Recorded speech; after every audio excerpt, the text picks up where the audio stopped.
আল্লাহর কোরআনের সবচাইতে দামি আয়াত, the greatest verse in the Quran. উবাই ইবনে কাব রাদিয়াল্লাহু তাআলা আনহুকে বিষ্ণু সাল্লাল্লাহু আলাইহি ওয়াসাল্লাম জিজ্ঞেস করলেন, উবাই বলো তো কোরআনের কোন আয়াতটা সবচেয়ে সেরা? উবাই জানেন, তারপরে বললেন আল্লাহু ওয়া রাসূলুহু আ'লাম, আল্লাহ রাসূল ভালো জানেন। দেখেন কত বিনয়ী ছিলেন সাহাবারা, জেনেও উত্তর দিতে চাইতেন না, ভাবতেন না জানি বিষ্ণুনবী নতুন কিছু আমাদেরকে জানায়। বিষ্ণুনবী আবার বললেন, তুমি কি জানো কোরআনের সবচেয়ে শ্রেষ্ঠ আয়াত কোনটা?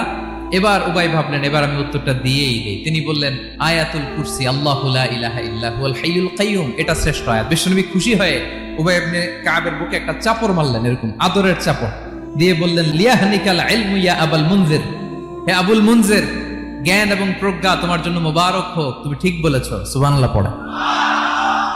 তাহলে এই প্রথম ইনফরমেশনটা আজকে জানলাম, কোরআনের সর্বশ্রেষ্ঠ আয়াতের নাম ৬,২৩৬টা আয়াতের মধ্যে থেকে সবচাইতে দামি আয়াত এটা।